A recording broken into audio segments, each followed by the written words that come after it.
नमस्कार, IT special में आपका स्वागत है। मैं हूं मनोज सैनी। कांग्रेस आएगी, 370 हटाएगी, क्या यह संभव है? लेकिन एक बयान सामने आया, बल्कि बयान ना कहेंगे, दिग्विजय सिंह क्लब हाउस में चर्चा कर रहे थे कुछ पत्रकारों से। उसमें एक पाकिस्तानी पत्रकार भी थे, जैसा कहा जा रहा है। उनके बीच जो चैट हुई है वो बाहर आ गई। अब बाहर कैसे आई, किसने किया, क्या है, इसको लेकर तमाम तरह की बातें हो सकती है। लेकिन ये ऑडियो बाहर आया है तो फिर ये चर्चा का विषय बन गया और बवाल खड़ा हो गया देश की राजनीति में, क्योंकि भारतीय जनता पार्टी को तो बैठे बिठाए एक मुद्दा मिल गया। लेकिन दिग्विजय सिंह ने भी इसको लेकर बड़ा स्पष्ट किया है, अपनी तरफ से बयान साफ किया है उन्होंने कि मेरा मकसद ये कतई नहीं था। उन्होंने बल्कि इंग्लिश के शब्द का इस्तेमाल किया है, सेल और कंसीडर। दोनों का फर्क भी नहीं समझ पाए भारतीय जनता पार्टी या जो उनके खिलाफ बोल रहे हैं उसका। उन्होंने एक सवाल और उठा दिया, लेकिन जैसे ही उनकी चैट बाहर आई है तो उसको लेकर फिर बवाल मचा हुआ है। भारतीय जनता पार्टी के तमाम नेता इस समय 370 पर अपने विचार रखने लगे, बल्कि मुख्यमंत्री दिग्विजय सिंह समेत तमाम नेताओं ने सीधा हमला बोला। लेकिन जरा सुनते हैं कि आखिर चैट है क्या, जरा सुन लीजिए दिग्विजय सिंह।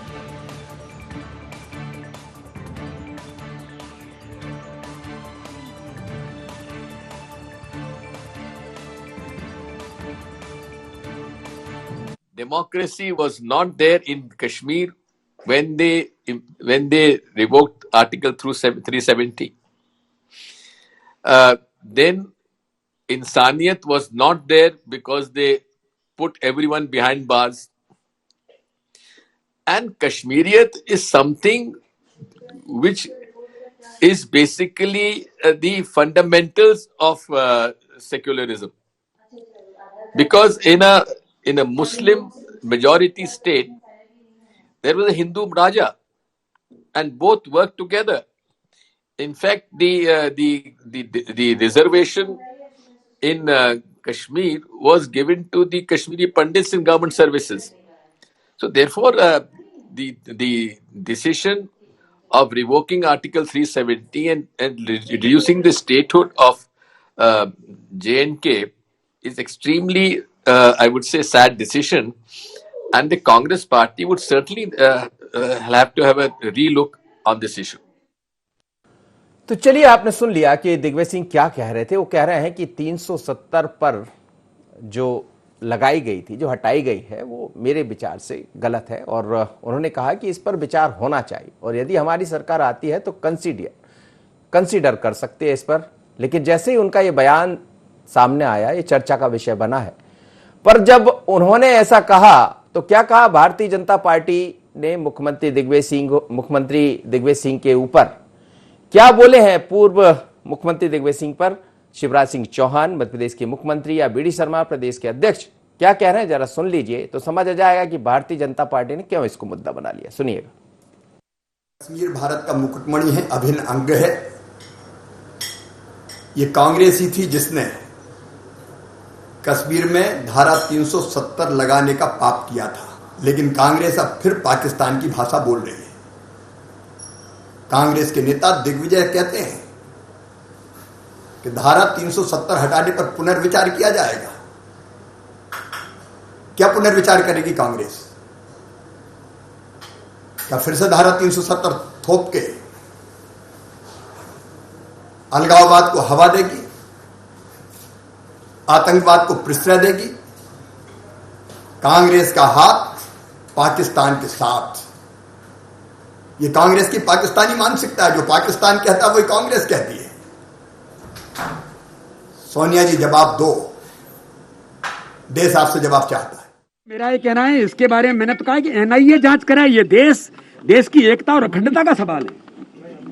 उन्होंने देश के पाकिस्तानी पत्रकार को जोड़कर उसके साथ इस प्रकार का वार्तालाप करना, यानी भारत विरोधी षड्यंत्र है दिग्विजय सिंह का ये। इसलिए इसके बारे में एनआईए को इनकी सारी गतिविधियों पर, इनके कॉल रिकॉर्ड्स पर पाकिस्तान से और इस प्रकार के लोगों से क्या संबंध है दिग्विजय सिंह का? दिग्विजय सिंह भारत की एकता और अखंडता पर चोट करने का काम कर रहे हैं, भारत की संप्रभुता पर आक्रमण कर रहे हैं और पाकिस्तान के साथ मिलकर के भारत के खिलाफ षड्यंत्र रचने का काम कर रहे हैं। इसकी जांच एनआईए को सारे तथ्यों पर करनी चाहिए। करो दिग्विजय सिंह, तुम कहते हो कि 370 फिर से लागू करोगे।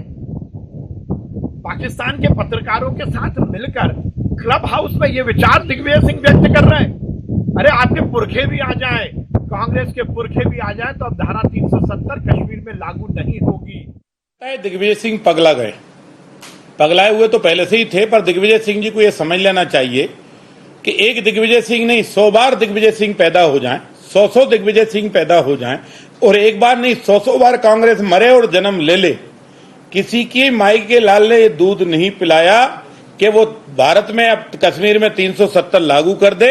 और पूरी कांग्रेस को हिंदुस्तान से हाथ जोड़कर माफी मांगनी चाहिए कि हाँ, हमसे भूल हो गई।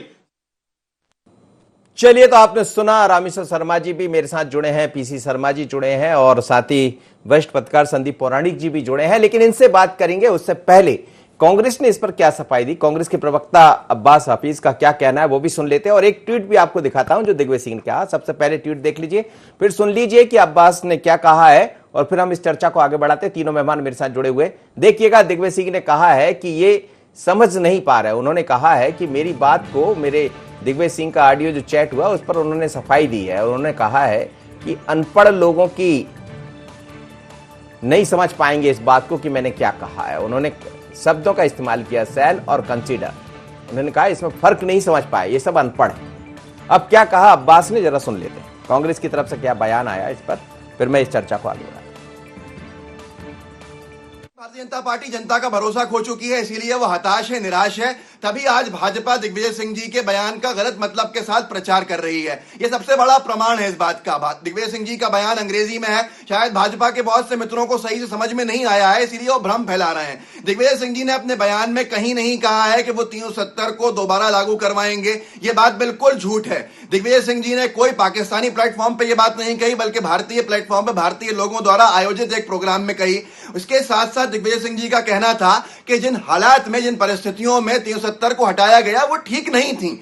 उनको वहां पर विधानसभा होनी चाहिए थी, विधानसभा के साथ मिलकर यह करना चाहिए था। वहां विधानसभा भंग कर दी गई थी, वहां के नेताओं को हाउस अरेस्ट कर दिया गया था या जेल में डाल दिया गया था। ये परिस्थितियां ठीक नहीं थी। और कांग्रेस पार्टी ने इससे पहले भी यही कहा था पार्लियामेंट में भी कि वहां के लोगों को साथ में लेकर यह करना चाहिए। और कांग्रेस पार्टी वो पार्टी है जिसने अभी तक इतने सालों में 370 को कम से कम करके लाके खड़ा किया था।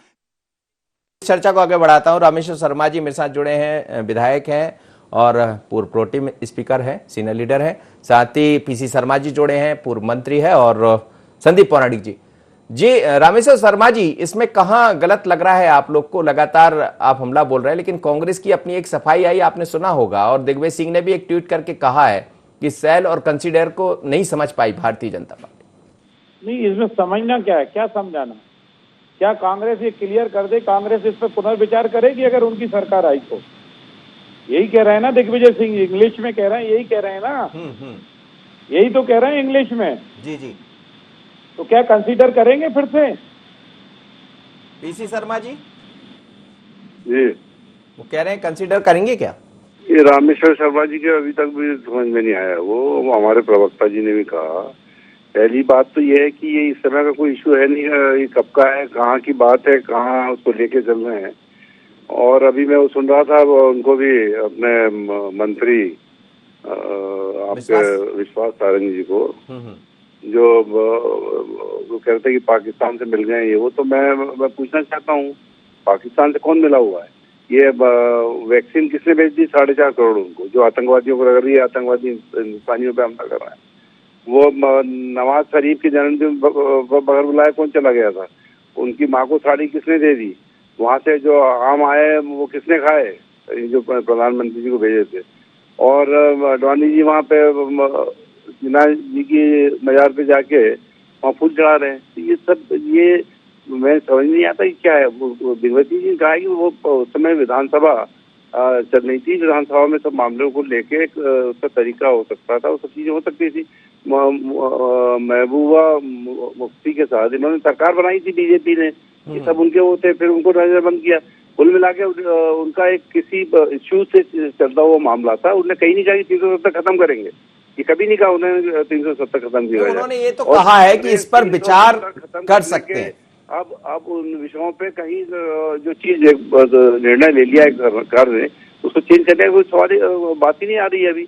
अभी तो कंसीडर और शैल और ये इन शब्दों पे सब मामला चला हुआ है। और बात करना है उनको, विश्वास सारंग जी को भी, तो 853 वो इंजेक्शन कहाँ गए उसकी बात करना चाहिए, ऑक्सीजन नहीं दे पाए उसकी बात करना चाहिए, लोगों की 1,70,000 आज समाचार पत्रों में आए लोगों की जान चली गई, उसकी बात करना चाहिए पीसी शर्मा जी, कई दफा ऐसी बातें जब बाहर आ जाती है तो ये मुश्किल नहीं बन जाती कांग्रेस के लिए? ये सब बातें करना चाहिए। अभी ये विषय है, लॉकडाउन के बाद लोगों के काम धंधे बंद हो गए, इस पे बात करना चाहिए। चलिए, मैं इस पर प्रतिक्रिया ले लेता हूं रामेश्वर शर्मा जी की, फिर संदीप पौराणिक जी के पास चलें। जी रामेश्वर शर्मा जी, जवाब मिल गया आपको? देखिए सर, मैं एक पढ़ के सुना देता हूं आदरणीय पीसी शर्मा जी को, क्योंकि इनके राजनीतिक गुरु दिग्विजय सिंह जी हैं, और ये जो ट्वीट है उसका हिंदी अनुवाद दैनिक भास्कर ने किया है, और दैनिक भास्कर ने जो किया है उसमें लिखा है, फिर झलका दर्द, जम्मू कश्मीर से धारा 370 हटाने के लिए ना ही इंसानियत का तकाजा रखा गया और ना ही कश्मीरियत का, इन सबको काल कोठरी में बंद करके हमें इस पर पुनर्विचार करना होगा। किस पर करेंगे पुनर्विचार? जी, किस पर करेंगे? क्या 370 लागू करने पर करेंगे? क्या पीसी शर्मा जी ये बताइए, कश्मीर से कन्याकुमारी तक भारत एक है, ये नारा प्राचीन है या नहीं? अगर ये नारा प्राचीन है तो कश्मीर का बेटा भोपाल में रह सकता है और यहाँ का पीसी शर्मा कश्मीर में रह सकता है, रामेश्वर शर्मा कहीं रह सकता है, असम में रह सकता है, गुवाहाटी में रह सकता है, नागालैंड में रह सकता है, मिजोरम में रह सकता है, पंजाब में रह सकता है, कलकत्ता में रह सकता है, तो कश्मीर में भी रह सकता है। भाई, मेरा एक देश, एक माटी, एक परिपाटी, शहादत के खून के सबने आहुतियां दी, एक तिरंगा, एक विधान, एक संविधान क्यों नहीं होना चाहिए? क्या पुनर्विचार करेंगे? क्यों करेंगे? किस बात पर करेंगे? जी जी, हमारा तो, हमने थोड़ी उनसे कहा है माननीय दिग्विजय सिंह जी से कि आप इस तरह का स्टेटमेंट दीजिए। जी, संदीप पौराणिक जी, आप सुन रहे हैं दोनों को, लेकिन आपने भी देखा होगा, आपने भी इसको सुना होगा, क्या एक बार फिर गलती कर बैठे दिग्विजय सिंह? देखिए मनोज जी, दिग्विजय सिंह की एक पहचान अपने तरह की बन चुकी है भारतीय राजनीति में, इसे नकारा नहीं जा सकता, और बीजेपी उन विषयों को लेके मुद्दा बनाती रही है।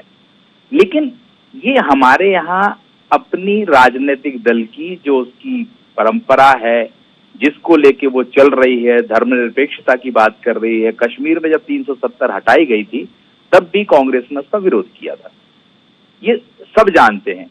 ये जो चैट थी क्लब हाउस में, उसमें लोग अपनी बात रखते हैं। दिग्विजय सिंह ने ये कहा है कि हम सत्ता में आएंगे तो पुनर्विचार करेंगे। दूसरी तरफ उन्होंने ये कहा कि जब इसको हटाया गया 370 को, तब वहां लोकतांत्रिक हालात नहीं थे। ये बिल्कुल साफ है। तो दिग्विजय सिंह ने वही पक्ष रखा जो अमूमन कांग्रेस का पक्ष रहता है, लेकिन राजनीतिक तौर पर बीजेपी के हाथ में एक बड़ा हथियार लग गया है। जैसा हम प्रदेश अध्यक्ष विष्णुदत्त शर्मा का बयान सुन रहे थे, उसमें उन्होंने बहुत सी चीजें जोड़ दी, पुलवामा भी जोड़ा, आपका सर्जिकल स्ट्राइक भी जोड़े, तमाम चीजें। तो कहीं ना कहीं बीजेपी को फिर वही मुद्दा मिल गया है जिसके जरिए बीजेपी कांग्रेस पर हमला करती रही है।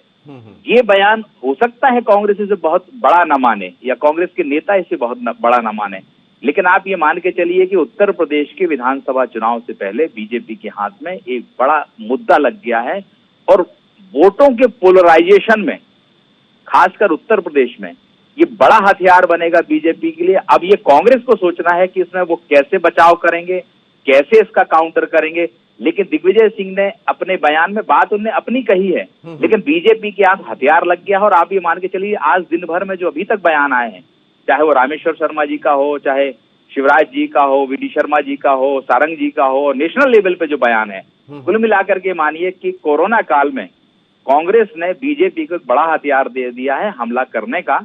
लोगों का ध्यान कोरोना की बजाय इस मुद्दे पर ज्यादा चले जाएगा राजनीतिक तौर पर, और कांग्रेस को बचाव की स्थिति में आना पड़ेगा, मुझे ऐसा लगने लगा है। जी, पीसी शर्मा जी, यही रामेश्वर शर्मा जी ने आपकी बात का जवाब भी दिया है, लेकिन जो संदीप पौराणिक जी भी कह रहे हैं, मेरा भी आपसे यही कहना है, क्या कई दफा जाने अनजाने कोई ऐसी बात निकल ही आती है बाहर जो भारतीय जनता पार्टी को एक मौका दे देती? मुझसे पूछ रहे हैं? जी हाँ, आपसे पूछ रहा हूं। देखिए, इसमें कोई मौके की बात नहीं है। ये उनका जो कहना था वो काल और परिवेश उस समय की, ये तो खुद जिसने विरोध किया महमूदा मुफ्ती, उसके साथ सरकार बना चुके हैं। इनके मापदंड मैंने कहा ना अलग अलग होते हैं। ये पाकिस्तान को वैक्सीन भी दे देते हैं और वो आतंकवादियों को लगती है, वो हिंदुस्तानियों को गोली चलाते। इनका कोई इस मामले में पुनर्विचार होना चाहिए, आपको लगता है? मैंने ये कहा है कि आज की राजनीति में डीजल पेट्रोल के भाव बढ़ गए हैं। मुख्यमंत्री साइकिल पे चलते थे, अभी 1,70,000। भास्कर ने ये भी कहा कि 1,70,000 लोगों की जान चली गई। उसकी बात क्यों नहीं कर रहे हो? 1,70,000 लोगों के काम धंधे बंद हो गए हैं। उसने ये भी कहा कि वैक्सीन गलत लगा दी भास्कर ने, कि कोवैक्सीन जो है वो अमेरिका ने उसको वो कर दिया कि अभी जांच के लिए रोका है उसको। जी, इस पे बात क्यों नहीं हो रही है? अरे ये जो चीज हो चुकी है उस पर बात करने से क्या है? और कंसीडर शब्द कहा है उन्होंने, शैल, वो भी इसका हिंदीकरण में बताया उनने, रामेश्वरन जी ने। अंग्रेजी वाला पढ़ो, अंग्रेजी वाला अगर है तो। हिंदी वाला पढ़ने से कुछ नहीं होगा। जब अंग्रेजी में कहा है तो अंग्रेजी की बात होगी, इंग्लिश में डिबेट होगा। हिंदी तो होता ही है, कंसीडर शब्द का इस्तेमाल तो हुआ है ना। कंसीडर का मतलब ये कि विचार। ये अंग्रेजी वाला पढ़े ना, अंग्रेजी वाला क्यों नहीं पढ़ रहे हैं? भास्कर ने क्या कहा? तो भास्कर ने बताया ना 3 चीजें कहीं, आज ही कहीं 2 चीजें, कि 1,70,000 लोगों की जान चली गई। वो हिसाब किताब क्यों नहीं दे रहे हो कि कैसे जान चली गई? क्यों नहीं ऑक्सीजन दिया? क्यों नहीं रेमडेसिविर इंजेक्शन दिया? क्यों नहीं ब्लैक फंगस इंजेक्शन के इंजेक्शन आए ब्लैक फंगस के? ये सब बातें आज है। लोग बेरोजगार हो गए, ये बातें हैं। कोई ये चुनाव में रामेश्वर शर्मा जी, मूल मुद्दे से भटकाने के लिए क्या इसको मुद्दा बना लिया आप लोग ने? सर, हमने क्यों मुद्दा बनाया? जी नहीं, पीसी शर्मा जी कह रहे हैं कि आप लोग ने मूल मुद्दे से भटकाने के लिए ये सब दे दिया। हालांकि मैंने उनसे पूछा है कि क्या इसके हटाने पर विचार करेगी कांग्रेस, तो उसका जवाब नहीं है उनके पास। भाई उसका कोई जवाब, हम तो यही कह रहे हैं ना। अच्छा पीसी शर्मा जी, मुझे और आप जो आपको जो लोग वोट दे रहे हैं वो तो हिंदी बात ही दे रहे हैं यार, अंग्रेजी पढ़ने वाले नहीं दे रहे। जी जी, ठीक है ना। और अंग्रेजी का अनुवाद आप उनसे करा लीजिए जिनने अंग्रेजी में बोला है, समझा दीजिए अंग्रेजी में इंग्लैंड में ले जाकर। यहाँ तो हिंदी बोलने वाले लोग हैं ना, और आप हिंदी में समझा रहे हैं, और आप हिंदी में समझाना पड़ेगा। क्या और इसका हिंदी रूपांतर जो आया है, अनुवाद आया है, वो अभी पुराणिक जी ने भी बताया। जी जी, भाई हमने कोई जानबूझ के थोड़ी आबेल मुझे मार कहा, ये तो दिग्विजय सिंह जी से पूछो, गलती वो करें। हम पर जो मामले आप उसकी जांच करते, बात करते। ये तो आपने जानबूझ के किया है ना, हमने थोड़ी किया भाई साहब। हमने थोड़ी पाकिस्तान की कहा था कि पाकिस्तान के पत्रकार से चेकिंग करो और ये करो, वो लिखो, उसको ज्ञान बगारो। क्या जरूरत थी? जिस संसद में आप सदस्य थे, जिस संसद ने तय कर दिया, पार्लियामेंट के दोनों सदनों ने जिस बात को तय कर दिया, भारत के राष्ट्रपति से जिसकी मंजूरी हो गई हो, कश्मीर की जनता ने जिसको एक्सेप्ट कर लिया हो, गली और चौक चौराहे पर राष्ट्रीय ध्वज फहराने जाने लगा हो, पंचायतों के चुनाव वहां पर संपन्न हो गए हो, आज आकर आपको कह रहे हैं कि हम उसको कंसीडर करेंगे, हम आए तो क्या करोगे? किस बात का कंसीडर करोगे? पहले भी आप बोलते रहे कि हम बाबरी मस्जिद को बनाएंगे। कैसे बनाओगे बाबरी मस्जिद को जो टूट गई? भैया क्यों आप ऐसा लालीपाप देते हो कि जो देश में सांप्रदायिक तनाव दे? भाई सांप्रदायिक तनाव देने के लिए तो आप भड़का रहे हो ना। आपको लोकतंत्र समझ में आ रहा है, हमें नहीं आ रहा लोकतंत्र सदन में। हिंदुस्तान की जनता ने जिसने वोट दिए हैं, 2-2 बार दिल्ली में सरकार जिसने चुनकर भेजी है, वो जनता नहीं जानती वोट देना, केवल दिग्विजय सिंह जी ही जानते हैं।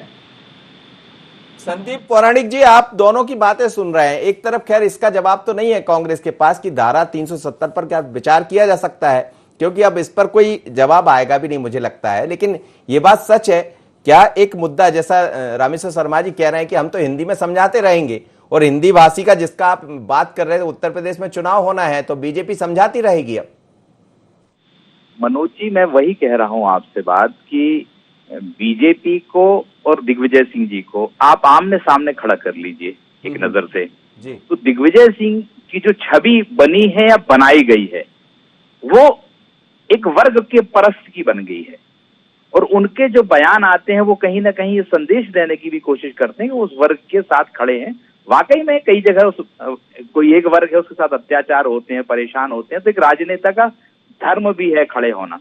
लेकिन उनका मुकाबला दिग्विजय सिंह का सीधे बीजेपी से होता है और बीजेपी दिग्विजय सिंह जी की कही हुई बात को पकड़ लेती है। जब आधा घंटे कोई बात होगी, किसी मीडिया से बात होगी, तो 10 लाइन कई बार ऐसी आ जाती हैं जो आपके अनुकूल हो जाती हैं, तो बीजेपी को वो चीज अनुकूल मिल जाती है। दिग्विजय सिंह जी अपनी बात बेबाकी से कहते हैं, चाहे वो कश्मीर का मसला हो, चाहे मुंबई हमलों की बात हो, चाहे सर्जिकल स्ट्राइक हो, कोई भी चीज हो, अपनी बात बेबाकी तरीके से कहते हैं और बीजेपी के लिए वही मुद्दे बन जाते हैं। इसमें कांग्रेस बचाव नहीं कर पाती है। आज भी मुंबई के हमले को लेके हो, सर्जिकल स्ट्राइक को लेके हो, पुलवामा को लेके हो, इसमें दिग्विजय सिंह जी ने अपनी बात कही और ये कहा कि इसके हमारे पास आधार हैं, तथ्य। लेकिन कांग्रेस उस लेवल पर बचाव नहीं कर पाई, घिर गई कांग्रेस इस मसलों में। तो कुल मिलाकर की वर्तमान दौर की राजनीति में यह है कि कोई भी राजनेता, चाहे वह क्लब चैट हाउस में हो या कहीं बात कहे, उसे बहुत चिंतन मनन और मंथन करना चाहिए कि कहीं उसके इस बयान से पार्टी को नुकसान तो नहीं है। सफल राजनेता वही हो सकता है जो ये हो सकता है बेबाकी ना से अपनी बात ना कह पाए आप। नहीं, लेकिन दिग्विजय सिंह जी तो शायद इसी में सफलता समझते हैं कि उनका जो भी वो बयान देते हुए विवादों में आ जाता है, चर्चा का विषय तो बन ही जाता है। संदीप जी मैंने कहा दिग्विजय सिंह जी तो जो बयान देते वो चर्चा का विषय बन जाता, तो मुझे लगता है उनका काम तो हो रहा है। नहीं, बीजेपी के लिए तो दिग्विजय सिंह एक बहुत अच्छे इंस्ट्रूमेंट कहना चाहिए सियासी तौर पर कि उनकी कही हुई बात उनके लिए अनुकूल हो जाती है, उनके जो वो चाहते हैं वो हो जाती है। अब आप मानिए ना, उत्तर प्रदेश का जो चुनाव है वहां पर बंटवारा तय है 2 वर्गों का और ये जो बयान है वो उसमें मददगार होगा बीजेपी के लिए। जी पीसी शर्मा जी, चुनाव होना है उत्तर प्रदेश के, उससे पहले खैर ये चैट है और उसमें जो भी है बात विचार को हो रही है। कंसीडर का मतलब ये होता है कि विचार किया जा सकता है। लेकिन क्या आपने कहा, आपने कई सारे ऐसे मुद्दे उठाए, उस पर रामेश्वर शर्मा जी कह रहे हैं कि आप चाहें तो जांच कराइए, लेकिन अब आपने हिंदी में की बात कही, हम इंग्लिश की क्यों करें, हम तो हिंदी में सबको समझा देंगे। लेकिन क्या बीजेपी इसको समझा देगी तो कांग्रेस उसका कोई रास्ता निकाल पाएगी?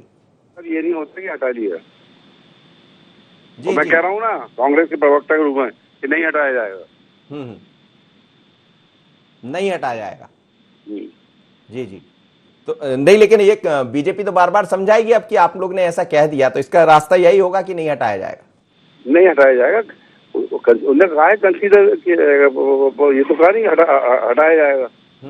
भाई राज्यसभा के मेंबर ये नहीं कह सकते भी हटाया जाएगा, तो उनका कंसीडर किया जाएगा, ठीक है, कंसीडर करके नहीं हटाया जाएगा।